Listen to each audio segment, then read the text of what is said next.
So I'm going to be talking on a global and Indian epidemiology update of diabetic retinopathy. I have no commercial disclosures. So basically, this IC is about epidemiology. This IC is about bedside to bench to bedside. When we are looking in epidemiology, how this helps is, so we study the incidence and prevalence of a disease in a particular area, and we try to note down the risk factors that are there.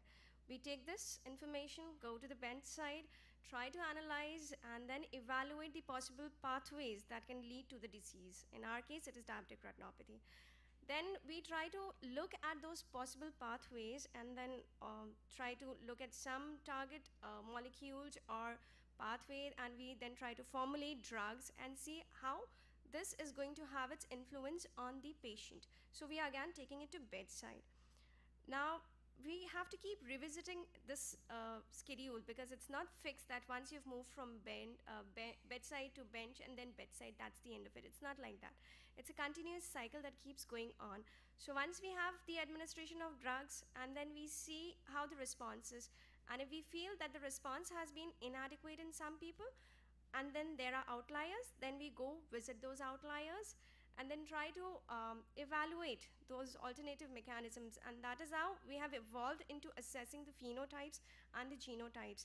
And then we have started looking for biomarkers in gene therapies, which the subsequent speakers would be speaking on. And then again, we look into the demographics, and just as Dr. Martin said about acculturation, and then we revisit those things.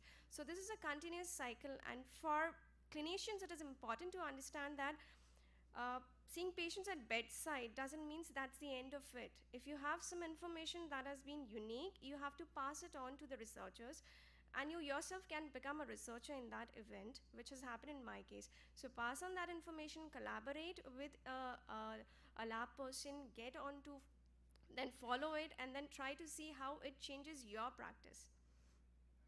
Now, coming on to the epidemiological factors. So when we are discussing epidemiology, it is about who has the disease, when they have the disease, and where do they have it.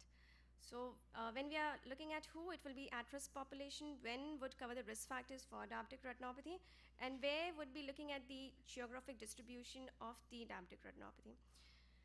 So when we are talking about diabetic retinopathy, obviously the at-risk population is going to be the diabetic population. So the most common thing that happens in diabetes, the most common risk factor for diabetes leading to diabetic retinopathy is the duration. As all of us are aware that 75% of diabetic patients will eventually turn diabetic, will eventually have retinopathy at 15 to 20 years down the line after diagnosis of the disease. Then also genotype is an upcoming topic in telling that people having a particular pattern of genotype are at risk for diabetes and eventually for diabetic retinopathy. The phenotype is, this is of particular importance for the Indian mention. So we have something which is called as Asian Indian. The morphism is such like they have higher waist circumference, higher levels of total and visceral fat, they have hyperinsulinemia, they have insulin resistance, and a greater predisposition to diabetes as compared to their Caucasian counterparts. Also, something that I have started seeing in practice today is patients who are pre-diabetics. So they are not kept on medication, but then they are kept on regular follow-up. And these pre-diabetics and dysglycemia. So pre-diabetics is having an abnormal glucose tolerance test, and dysglycemia is something having a fluctuating sugar levels. So both these people, apart from diabetics, are predisposed at some part of their life to have retinopathy. So the conversion from pre-diabetics and dysglycemia to diabetics is around 50% over the period of 3 to 4 years.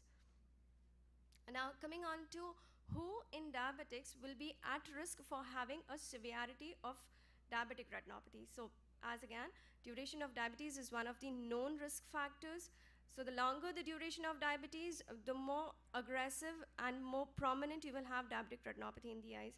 Socioeconomic factors is something that is not seen in the Western country as a risk factors, but yes, of course, when you come to the developing countries like the Southeast Asian countries and the African countries, middle and upper socioeconomic status have been reported to have higher risk of diabetic retinopathy. But even the lower socioeconomic groups, they have have diabetic retinopathy. So basically, diabetes is a malnutrition. So the malnutrition can happen either a higher version or the lower version.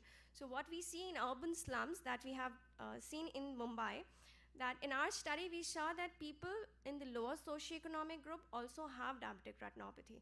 Then acculturation, as already discussed. Then the presence of other systemic conditions like albuminuria. People having a higher version of albuminuria are at 6 times more risk for retinopathy, and so is anemia, which is an important entity when we are looking at the Indian scenario. So people who are anemic have 2 times more risk of developing diabetic retinopathy.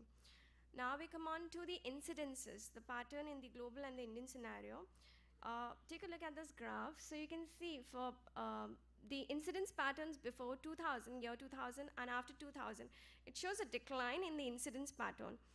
But if you look carefully, there is a decline from the Western thing and the Indian scenario and the Southeast Asian also.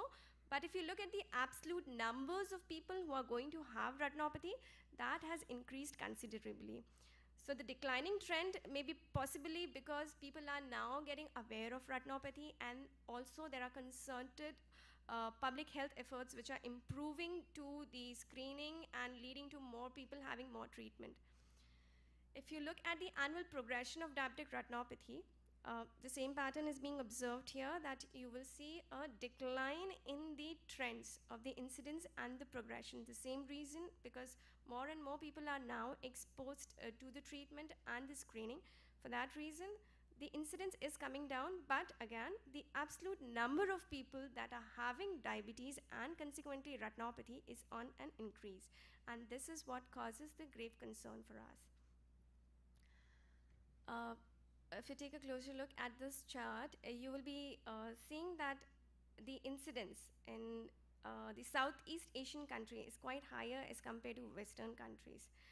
And if the incidence has been quite high in the African and the Southeast Asian country, and also the onset of proliferative disease is quite higher for people who had retinopathy at the baseline as compared to people who did not have retinopathy at the baseline. So I'm just going to show you about the study that we had done in the urban slum population. So this study was done in the Mumbai, which is home to 45% of the urban slum population. If Mumbai happens to be the financial capital of India, but it has 45% of its population living in slums. So we tried to conduct this study, which was about prevalence and risk factors and the barriers. Just take a look at this video. So these are the slums of Mumbai, very typical with narrow lanes and poor hygiene. These are our community health workers who try to carry out the assessment. So this was the methodology that was followed. And just to mention that the slum population also had a 16.78%, that is quite high percent of diabetic retinopathy amongst the DM, which is quite high. So with this, we're coming towards the end of my presentation. Just a brief mention of role of imaging. So the ratio of an ophthalmologist to the population in India is 1:107,000, which is quite less. And so with the advent of telemedicine, non-mydriatic cameras, and recent AI algorithms, we are trying to penetrate the screening services into the unreachable population so that we get a real idea of what actually the epidemiology of the disease in India is. Just to summarize, the decreasing incidence trends but increasing absolute number of population being affected by diabetes mellitus and consequently suffering with diabetic retinopathy warrants a cohesive approach from the field of medicine and science, and stressing on the translational research evolving from bedside to bedside to bedside. That's all. Thank you.